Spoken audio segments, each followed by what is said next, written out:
Mana surgawi. Porsi ayat bacaan diambil dari Kisah Para Rasul pasal 7 ayat 20 sampai 40. Pada waktu itulah Musa lahir dan ia elok di mata Allah. 3 bulan lamanya ia diasuh di rumah ayahnya. Lalu ia dibuang, tetapi putri Firaun memungutnya dan menyuruh mengasuhnya seperti anaknya sendiri. Dan Musa dididik dalam segala hikmat orang Mesir, dan ia berkuasa dalam perkataan dan perbuatannya. Pada waktu ia berumur 40 tahun, timbullah keinginan dalam hatinya untuk mengunjungi saudara-saudaranya, yaitu orang-orang Israel. Ketika itu ia melihat seorang dianiaya oleh seorang Mesir, lalu ia menolong dan membela orang itu dengan membunuh orang Mesir itu. Pada sangkanya saudara-saudaranya akan mengerti bahwa Allah memakai dia untuk menyelamatkan mereka, tetapi mereka tidak mengerti. Pada keesokan harinya, ia muncul pula ketika 2 orang Israel sedang berkelahi. Lalu ia berusaha mendamaikan mereka, katanya, "Saudara-saudara, bukankah kamu ini bersaudara? Mengapa kamu saling menganiaya?" Tetapi orang yang berbuat salah kepada temannya itu menolak Musa dan berkata, "Siapakah yang mengangkat engkau menjadi pemimpin dan hakim atas kami? Apakah engkau bermaksud membunuh aku, sama seperti kemarin engkau membunuh orang Mesir itu?" Mendengar perkataan itu, larilah Musa dan hidup sebagai pendatang di tanah Midian. Di situ ia memperanakan 2 orang anak laki-laki. Dan sesudah 40 tahun tampaklah kepadanya seorang malaikat di padang gurun Gunung Sinai, di dalam nyala api yang keluar dari semak duri. Musa heran tentang penglihatan itu. Dan ketika ia pergi ke situ untuk melihatnya dari dekat, datanglah suara Tuhan kepadanya. "Akulah Allah nenek moyangmu, Allah Abraham, Ishak, dan Yakub." Maka gemetarlah Musa, dan ia tidak berani lagi melihatnya. Lalu firman Allah kepadanya, "Tanggalkanlah kasutmu dari kakimu, sebab tempat di mana engkau berdiri itu adalah tanah yang kudus. Aku telah memperhatikan dengan sungguh kesengsaraan umatku di tanah Mesir, dan aku telah mendengar keluh kesah mereka, dan aku telah turun untuk melepaskan mereka. Karena itu marilah, engkau akan kuutus ke tanah Mesir." Musa ini yang telah mereka tolak dengan mengatakan, "Siapakah yang mengangkat engkau menjadi pemimpin dan hakim?" Musa ini juga telah diutus oleh Allah sebagai pemimpin dan penyelamat oleh malaikat, yang telah menampakkan diri kepadanya di semak duri itu.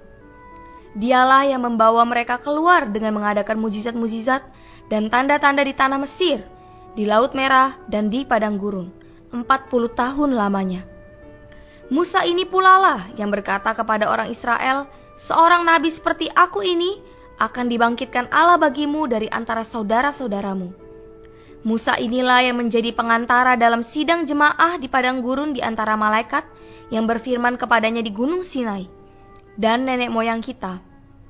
Dan dialah yang menerima firman-firman yang hidup untuk menyampaikannya kepada kamu. Tetapi nenek moyang kita tidak mau taat kepadanya. Malahan mereka menolaknya. Dalam hati mereka ingin kembali ke tanah Mesir. Kepada Harun mereka berkata, "Buatlah untuk kami beberapa Allah yang akan berjalan di depan kami. Sebab Musa ini yang telah memimpin kami keluar dari tanah Mesir, kami tidak tahu apa yang telah terjadi dengan dia." Saudari, pagi ini kita membaca Kisah Para Rasul pasal 7 ayat 20 sampai 40 yang menyajikan tentang lanjutan kesaksian Stefanus. Dalam lanjutan kesaksiannya, Stefanus sengaja dengan positif menyampaikan cerita panjang tentang Musa.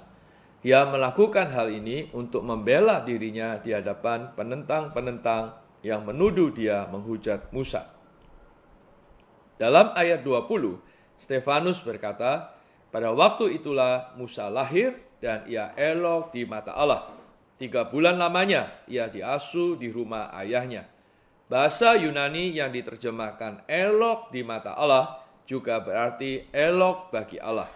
Ini adalah ungkapan lazim bahasa Ibrani yang berarti elok di mata Allah, karenanya sangatlah elok. Dalam ayat 21, Stefanus melanjutkan, "Lalu ia dibuang, tetapi putri Firaun memungutnya dan mengasuhnya seperti anaknya sendiri." Kata dibuang di sini juga dapat diterjemahkan dibuang di luar atau sampai mati. Ayat 22 mengatakan, Musa pun dididik dalam segala hikmat orang Mesir, dan ia berkuasa dalam perkataan dan perbuatannya. Hikmat yang disebutkan di sini adalah hikmat dalam ilmu pengetahuan. Di ayat 30, Stefanus berkata, sesudah 40 tahun tampaklah kepadanya seorang malaikat di padang gurun, Gunung Sinai, di dalam nyala api yang keluar dari semak duri. Di sini dan dalam ayat 35 sampai 38, malaikat dalam perjanjian lama adalah Kristus Tuhan, yaitu Yehova Allah Tritunggal. Seperti yang tercatat di kitab Keluaran pasal 3 ayat 2 sampai 16, Hakim-Hakim pasal 6 ayat 12 sampai 24, Sakaria pasal 2 ayat 6 sampai 11. Ini dibuktikan dengan sebutan Tuhan dan Allah dalam ayat-ayat selanjutnya. Tuhan dan Allah dalam ayat 31 sampai 35 adalah malaikat dalam ayat 30, 35 dan 38.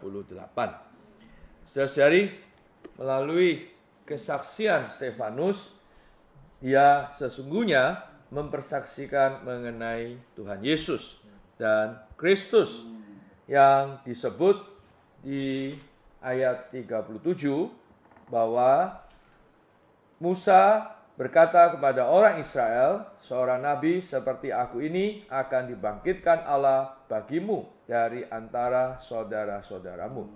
Sesungguhnya di sini Stefanus menunjukkan bahwa Tuhan Yesus, dia yang akan dibangkitkan Allah bagi orang-orang Yahudi sebagai seorang nabi di dalam perjanjian baru. Puji Tuhan, di dalam kesaksian Stefanus, dia sesungguhnya mempersaksikan Tuhan Yesus dan membawa orang-orang Yahudi mengenal Tuhan. Mari kita berdoa. Tuhan Yesus, terima kasih padamu melalui kesaksian Stefanus yang kita baca pada pagi hari ini. Tuhan sungguh memberi kami sebuah teladan yang baik. Oh Tuhan Yesus, bahwa kami perlu tersusun oleh firman-Mu. Tuhan, dan kami perlu memiliki hikmat bagaimana mempersaksikan firman-Mu kepada banyak orang. Oh Tuhan, di dalam firman yang disampaikan di dalam kesaksian kami, kiranya hanya Kristus yang kami persaksikan. Oh, bukan yang lain. Oh Tuhan Yesus, dan beri kami roh yang berani bersaksi bagimu. Tuhan, tanpa takut oleh situasi yang sulit. Tuhan, pakailah kami, baik atau tidak baik waktunya, dengan terus terang memberitakan firman-Mu, mempersaksikan Kristus yang hidup. Terima kasih ya Tuhan, jadikan kami di zaman ini saksi-saksi-Mu yang hidup. Melalui kami, Engkau boleh meluas dan berkembang biak. Terima kasih ya Tuhan. Dalam nama Tuhan Yesus kami berdoa.